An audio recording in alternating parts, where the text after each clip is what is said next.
Heart of Darkness by Joseph Conrad. This is a novella and it was appeared as a three-part series in 1899 in Blackbird's magazine. उसके बाद इसे publish किया गया था 1902 में और ये बहुत सिंबॉलिक स्टोरी है and this is a story with in a story जिसे फ्रेम नैरेटिव कहते हैं।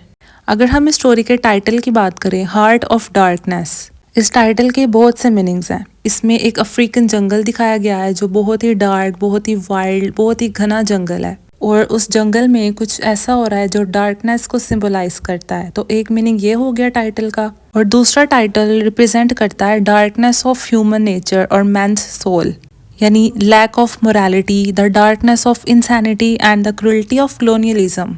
इस स्टोरी का प्रोटैगनिस्ट है चार्ल्स मार्लो और ये एक सेलर है और इस स्टोरी की सेटिंग है थेम्स रिवर में। उस शिप पे मार्लो और बाकी के ग्रुप मेंबर्स हैं। स्काई बिल्कुल क्लाउडलेस है और अब सनसेट होने वाला है और ये स्टोरी हमें उन ग्रुप मेंबर्स में से एक ग्रुप मेंबर नरेट कर रहा है और आहिस्ता सी हवा चल रही है। मार्लो कहता है कि लंदन और यूरोप डार्केस्ट प्लेसेस में से एक हैं, लेकिन बाकी ग्रुप मेंबर्स उसकी इस बात से एग्री नहीं करते। तो मार्लो कहता है कि उसने कुछ ऐसा एक्सपीरियंस किया है जो तुम लोगों ने एक्सपीरियंस नहीं किया। अब सनसेट हो चुका है, हर तरफ डार्कनेस है और शिप की लाइट्स ऑन हो गई हैं। Now the narrator shifts to Marlow. अब स्टोरी का सारा पर्सपेक्टिव मार्लो की तरफ है। अब समुंदर की डार्कनेस को देख के मार्लो को अपने पास्ट का कुछ याद आ रहा है और वो शिप की डेक पे बैठा है और अपने बाकी ग्रुप मेंबर्स को अपनी स्टोरी या अपना पास्ट एक्सपीरियंस उनसे शेयर करता है। मार्लो कहता है कि एज अ बॉय उसे नक्शों को देखने का बड़ा शौक था और वो खुद को इमेजिन करता था कि वो नए नए कॉन्टिनेंट्स और नई नई प्लेसेस डिस्कवर कर रहा है।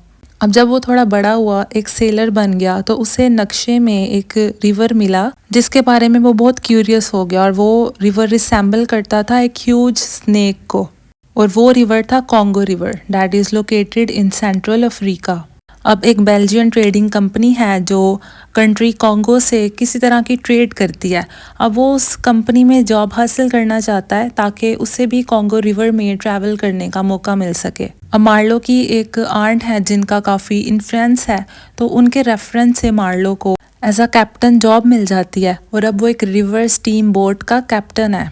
और उस शिप के प्रीवियस कैप्टन के बारे में बताया गया है कि नेटिव अफ्रीकन से उसका किसी छोटी सी बात पे झगड़ा हुआ और उसे मार दिया गया और अब उसकी जगह पे मार्लो स्टीम बोट का कैप्टन बन चुका है। अब मार्लो बेल्जियन से अफ्रीका की तरफ सफ़र पे निकलता है फ्रेंच स्टीमर पे।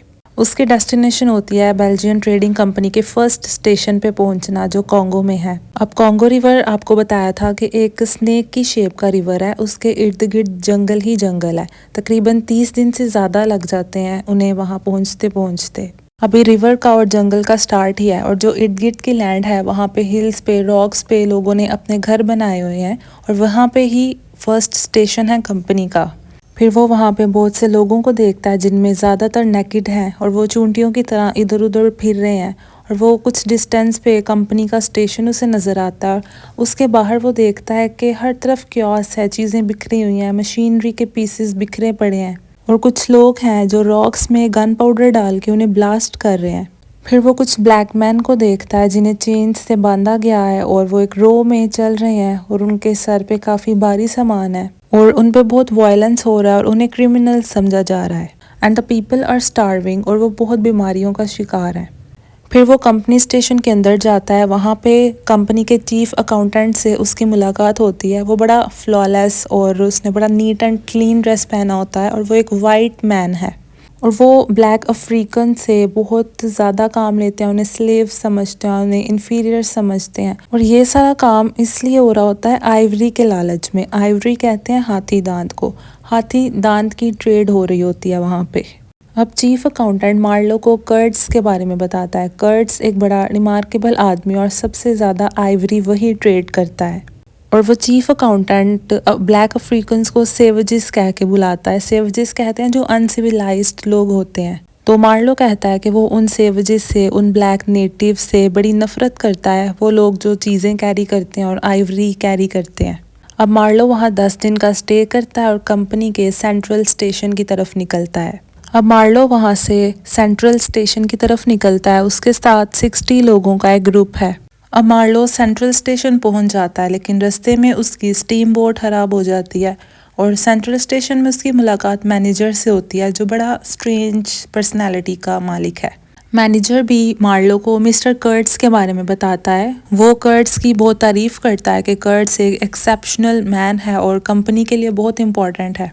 अब मार्लो की मुलाकात एक ब्रिक मेकर से होती है, जो ब्रिक्स तो नहीं बना रहा होता है क्योंकि वहाँ ऐसा कोई सामान नहीं है जिससे ईंटें बनाई जा सकें, तो मे बी वो भी आइवरी के लालच में ही वहाँ है, क्योंकि वहाँ हर एक की ज़ुबान पे बस एक ही लफ्ज़ है, वो है आइवरी। ब्रिक मेकर मार्लो को कर्ट्स के बारे में बताता है कि कर्ट्स एक बहुत रहमदिल इंसान है, बहुत इंटेलिजेंट है और वो अफ्रीका जैसे डार्क कॉन्टिनेंट में एक रोशनी का काम करता है। अब एक दिन मार्लो मैनेजर और उसके अंकल की बातें सुन लेता है। वो बात कर रहे होते हैं कि कर्ट्स को और उसके असिस्टेंट को हैंग कर देना चाहिए ताकि उनका जो कंपटीशन है आइवरी का वो कम हो सके, क्योंकि कर्ट्स बहुत ही वास्ट क्वांटिटी में और बड़ी अच्छी क्वालिटी की आइवरी सेंड करता है और वो बाकी जितने भी एजेंट्स हैं उन सबके मुकाबले में स्टेशन को सबसे ज़्यादा आइवरी सेंड करता है। अब मार्लो बड़ा क्यूरियस है कर्ट्स से मिलने के लिए। कभी उसके माइंड में कर्ट्स की अच्छी इमेज है, कभी बुरी इमेज बन जाती है, लेकिन एक अफवाह फैल जाती है कि शायद कर्ट्स बीमार है और वो मरने वाला है। लेकिन मार्लो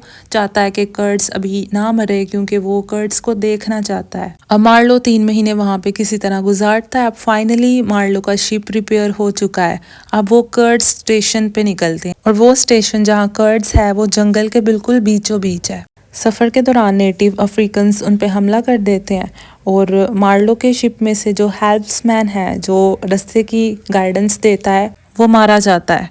अब वो किसी तरह करके भी उस स्टेशन तक पहुंचते हैं। अब वहाँ उनकी मुलाकात एक रशियन मैन से होती है। वो बताता है कि कर्ट्स बहुत बीमार है। मार्लो से पूछता है कि कर्ट्स इतने खतरनाक रीजन में क्या कर रहा है, तो रशियन उसे कहता है कि कर्ट्स ने ये रीजन एक्सप्लोर किया है और इसके अलावा भी उसने बहुत से विलेजेस और बहुत सी लेक्स डिस्कवर की हैं। वो रशियन मैन बताता है कि उसके पास जितनी आइवरी थी वो भी कर्ट्स ने ज़बरदस्ती उससे ले लिया है और कर्ट्स इस रीजन में बहुत पावरफुल है और जो भी उसके अगेंस्ट जाता है कर्ट्स उसे मार देता है और कोई भी कर्ट्स से क्वेश्चन करने की हिम्मत नहीं रखता। लेकिन इसके बावजूद वहाँ के जो ट्राइब्स के लोग हैं वो कर्ट्स को खुदा का दर्जा देते हैं। अब वो उस बिल्डिंग की तरफ इशारा करता है जहाँ मिस्टर कर्ट्स बीमार लेटा हुआ है। उस बिल्डिंग के बाहर जो वुडन पोस्ट हैं उन पे ह्यूमन स्कल्स और स्केलेटन्स लटके हुए हैं। कर्ट्स अपने डिज़ायर्स को सेटिस्फाई करने के लिए हर किस्म का गलत काम करने को तैयार है। वो बिला वजह लोगों की जानें ले लेता है और वो अपने आप को बड़ा एलोक्वेंट, बड़ा इंटेलिजेंट समझता है, लेकिन वो किसी ना किसी डेफिशिएंसी का ज़रूर शिकार है। उसमें ह्यूमैनिटी नाम की कोई चीज़ नहीं है। रशियन मैन उसे बताता है कि ये सारे के सारे स्कल्स उन लोगों के हैं जिन्होंने भी कर्ट्स के खिलाफ कोई बात की। अब जो मैनेजर है, जो सेंट्रल स्टेशन का मैनेजर था, वो भी मार्लो के साथ इस इनर स्टेशन में आया है। वो मैनेजर शिप के कुछ लोगों को हुक्म देता है कि एक स्ट्रेचर पे जाके कर्ट्स को बाहर लेकर आओ। वो जब उसे बाहर लाते हैं तो वहाँ के जो नेटिव्स हैं वो लड़ने आ जाते हैं क्योंकि वो नहीं चाहते कि कर्ट्स कहीं भी जाए। कर्ट्स हालांकि उन लोगों पे इतना जुल्म करता है, लेकिन स्टिल कर्ट्स के पास वो पावर है, वो एबिलिटी है कि वो लोगों को अपने स्पीच के थ्रू मैनिपुलेट कर सकता है। वो लोग जिन पे वो इतना जुल्म करता है वो कर्ट्स की खातिर लड़ने को तैयार हैं कि कर्ट्स को यहाँ से लेकर मत जाओ। लेकिन कर्ट्स उन नेटिव से कुछ बात करता है जिससे दोबारा फिर वो हमला नहीं करते। अब उस टाइम पे मार्लो पहली दफ़ा कर्ट्स को अपनी आंखों से देखता है और वो लोग कर्ट्स को शिप में बिठा के ले जाते हैं और मैनेजर जो है वो कर्ट्स के कुछ पेपर्स भी शिप में रख लेता है। वहाँ पे कर्ट्स की फियांसे आती है जो कर्ट्स को बस देख के चली जाती है। अब कर्ट्स स्टीम बोट के कैबिन में है, लेकिन मार्लो रशियन मैन से कहता है कि तुम यहाँ से चले जाओ, ये जो मैनेजर है और इसका अंकल ये तुम्हें मारना चाहते हैं। रशियन मैन मार्लो को ये भी बताता है कि तुम लोगों पे यहाँ आने से पहले जो हमला हुआ था वो भी कर्ट्स ने ही कराया था। फिर रशियन मैन एक बोट पे वहाँ से चला जाता है। अब कर्ट्स भी मार्लो से मिल के खुश होता है क्योंकि उसने भी ऑलरेडी मार्लो के बारे में सुना होता है। लेकिन एक दिन कर्ट्स वहाँ से भाग जाता है और जाके जंगल में छुप जाता है, लेकिन अभी वो ज़्यादा दूर जा नहीं पाता है क्योंकि वो बहुत बीमार है। लेकिन मार्लो को पता चल जाता है और वो जाके उसे ढूंढ लेता है और अपने शोल्डर्स पे उठा के वापस स्टीम बोट में ले आता है। अब एक दिन कर्ट्स मार्लो को अपने पेपर्स दे देता है और अपने फियांसे की पिक्चर देता है। अब कर्ट्स के फीचर्स बदलने लग जाते हैं। उनमें प्राइड, पावर, एक फियर ऑफ टेरर और एक होपलेसनेस नज़र आ रही होती है और फिर वो चिल्लाता है और चिल्लाते चिल्लाते कहता है द हॉरर, द हॉरर। फिर मार्लो वहाँ से बाहर आ जाता है। अब वो सब डिनर कर रहे हैं और एक मुलाजिम आके खबर देता है कि कर्ट्स की डेथ हो गई है।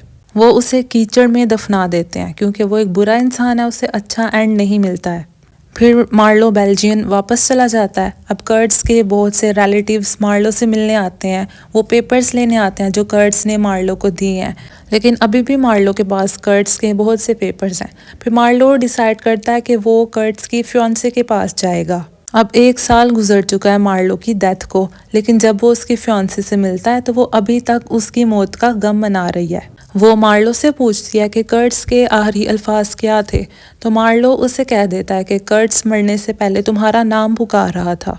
ये सुन के वो रोने लग जाती है, लेकिन मार्लो को खुशी है कि इस झूठ से उसे कंफर्ट और खुशी मिलेगी। अब यहाँ मार्लो की नरेशन ख़त्म होती है और वो रिवर थेम्स में शिप चला रहे होते हैं, और जो शिप है वो अब मज़ीद रात हो चुकी है और मज़ीद गहरे समुंदर की तरफ जा रहा है शिप, और यहाँ स्टोरी एंड होती है। अब ये पूरी स्टोरी सुन के आपको इसका टाइटल समझ आया होगा कि वह जो कर्ट्स है वो वाकई ही एक एग्जाम्पल है हार्ट ऑफ डार्कनेस की। अब इस स्टोरी के लिए क्रिटिक्स जोसेफ कॉनराड को इस बात पे क्रिटिसाइज करते हैं कि वो कॉलोनियलिज्म के अगेंस्ट तो बात कर रहा है, लेकिन स्टिल उसने अफ्रीकन्स को बहुत रेसिस्ट वे में प्रेजेंट किया है।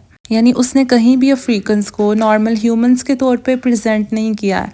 वो कभी उन्हें सेवजेस कहता है, कभी नेटिव ब्लैक मैन कहता है, और उनके एनिमलिस्टिक टर्म्स दिखाए हैं कि वो लोग जंगली हैं, अनसिविलाइज्ड हैं। ये एक प्रॉपर ब्रिटिश अमेरिकन कॉलोनियल वे है अफ्रीकन्स को देखने का, और इस पे क्रिटिक्स ने काफ़ी सवाल उठाए हैं। इसके अलावा इसके थीम्स हैं the darkness of human nature, imperialism and colonialism, civilization versus savagery. And that's it for today's video. I really hope you understand this lecture.